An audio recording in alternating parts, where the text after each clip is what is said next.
પછી લાવજો સાકુસો ને રશીદભાઈ નીચે ઉભા રહ્યો. રશીદભાઈ તમે જાઓ, રાજુભાઈ વકીલ જાઓ, નીચે ઉભા રહ્યો. ધીરે મસાલા આપજો અમે બધાને. હરે હરે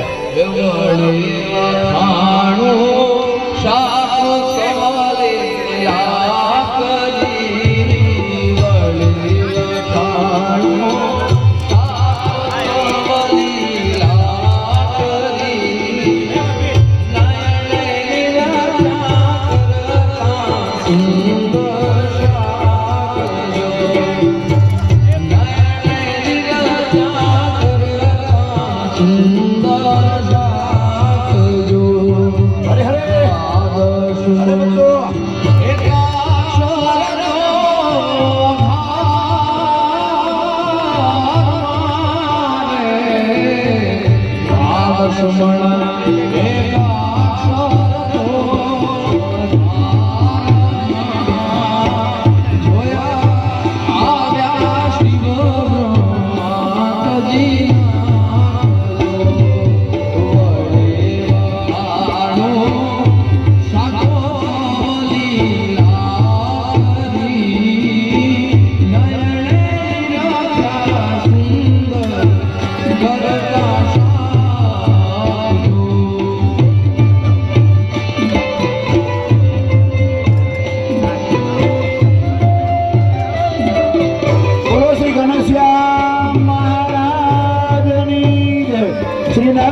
મંદિરોના જમીન સંપાદનના કાર્યો પણ થઈ રહ્યા છે.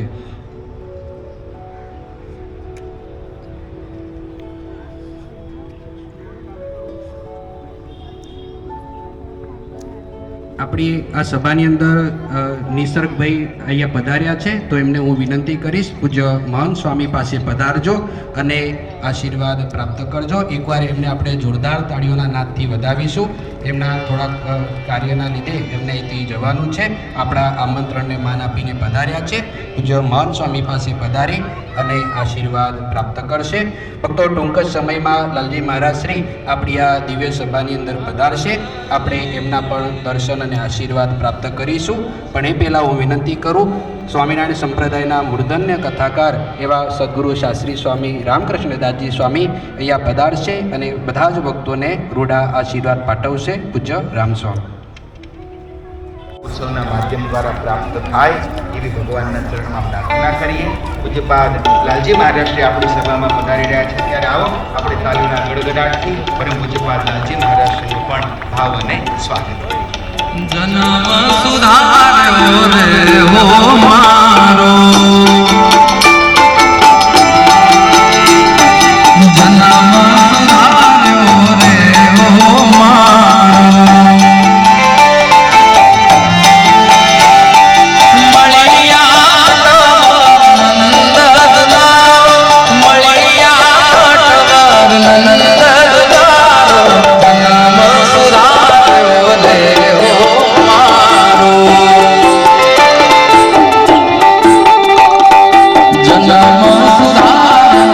સ્વામિનારાયણ ભગવાનની જય. ભક્તજનો, પરમ પૂજ્યપાદ લાલજી મહારાજ જ્યારે આપણી સભામાં પધાર્યા છે, ત્યારે આપણે સૌ તાલીઓના ગડગડાટથી પરમ પૂજ્યપાદ લાલજી મહારાજશ્રીનું આપણી આ સભામાં સ્વાગત અને અભિવાદન કરીએ. લોયામાં આ વિસ્તારમાં સત્સંગની શરૂઆત જ્યારે આજે થઈ છે, તો આપણે બધાએ સાથે રહીને, ભેગા રહીને બસ એ જ પ્રયત્ન કરવાનો છે કે આ સત્સંગ અવારને અવાર અહીંયાનો સત્સંગ, આવા કાર્યક્રમો થતા રહે અને સત્સંગ દિવસે ને દિવસે અહીંયાનો વધતો રહે. અને એની જવાબદારી આપણે બધાએ લેવાની છે. જવાબદારી ખાલી વ્યક્તિગત નથી હોતી કે ખાલી માત્ર સંતોની નથી હોતી, પણ બધાની જવાબદારી જ્યારે હોય છે ત્યારે જઈને વિસ્તારમાં સત્સંગનો વિકાસ થાય છે.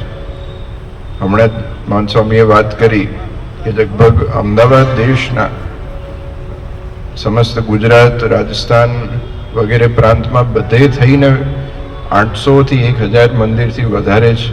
તો એ બધાય મંદિર જે આટલા બધા વર્ષોથી, દશકોથી જે બધા હરિભક્તોએ મહેનત કરીને, પરિશ્રમ કરીને ઊભા કર્યા છે, એમાંથી એક આપણો જે સત્સંગનો વિસ્તાર છે. અને હમણાં જ હરિભક્તો અહીંયા ઉપર આવ્યા અને મને વાત કરી કે અહીંયા મંદિર જલ્દી થાય એવું કરજો, પણ પહેલાં સત્સંગ આપણે મજબૂત કરવાનો છે, પછી મંદિર થશે. અને સત્સંગ સભાઓ થાય, અને ખાસ કરીને મેં મહંત સ્વામીને વાત કરી કે સંતો અહીંયા આવે દર મહિને, અને દર મહિને એક સત્સંગની સભા થાય એવો પ્રયત્ન કાળુપુર મંદિરથી કરવામાં આવશે. અને દરેક હરિભક્તોને સત્સંગનું પોષણ મળે, કારણ કે અમદાવાદ દેશના હરિભક્તોની એક બહુ સારી ખાસિયત છે કે દેવ પ્રત્યેનું સમર્પણ. ગમે જેને તીખું ભાવતું એને તીખું લાગે, ગળ્યું ભાવતું એને ગળ્યું લાગે, મોડું ભાવતું એને મોડું લાગે, એવો આ દિવ્ય શાકોત્સવ, એની સ્મૃતિ જ્યારે આપણે આજે અહીંયા ભગવાનને યાદ કરીને કરી રહ્યા છીએ, ત્યારે શાકોત્સવ એ મુખ્યત્વે તો પ્રસાદનો ઉત્સવ છે. આપણે બધાએ સાથે મળી અને જે દિવ્ય શાકોત્સવનો પ્રસાદ પ્રાપ્ત કરવો છે, પણ એ પ્રસાદની સાથે સાથે આપણે ભગવાનને ભૂલવા નહીં.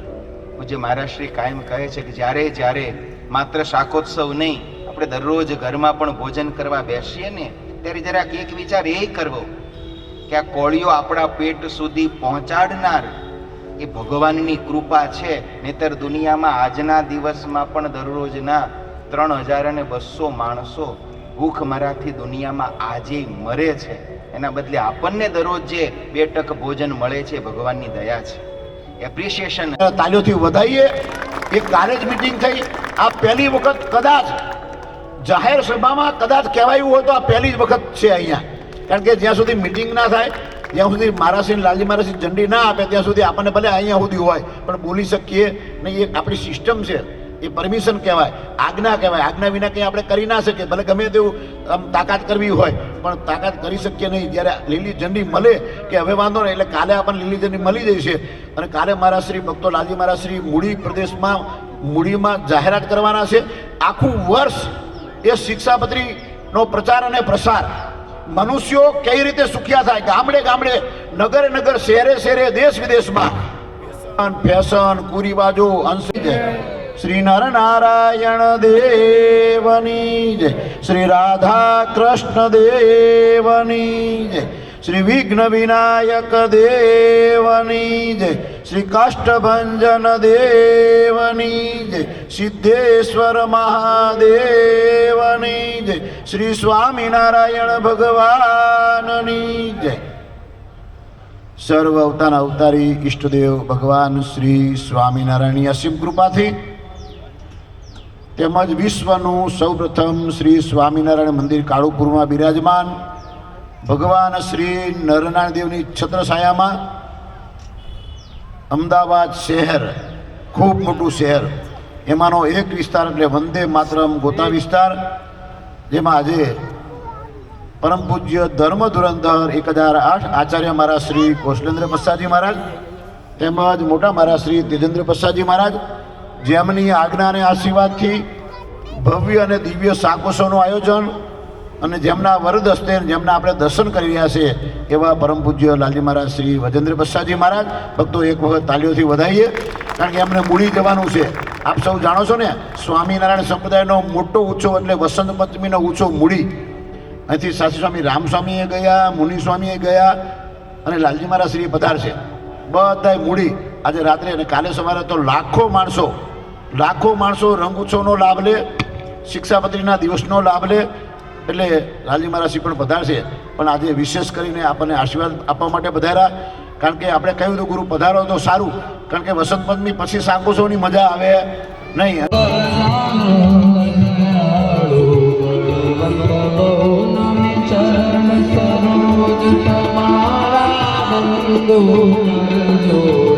પ્રભુ વંદો જોડી ચરણે શીશ દયાથી, ચરણે શીશ દયાથી તોડી નારાયણ નર ભ્રાતા વિજ કુળ તનુહારી, પ્રભુ વિજ કુળ તનુહારી, પામર પતિત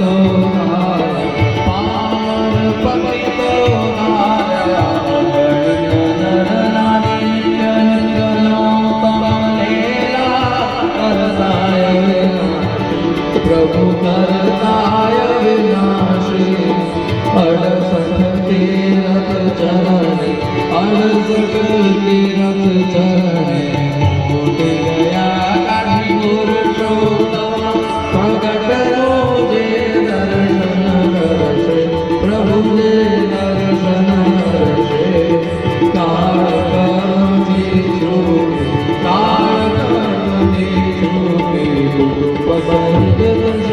આયવસર કરુણાનિધિ કરુણા ભોગી, વાલ કરુણા ભોગી, મૂકાનંદ ગય મૂકે, મૂકાનંદ ગય મૂકે, સુગમ કરી છે.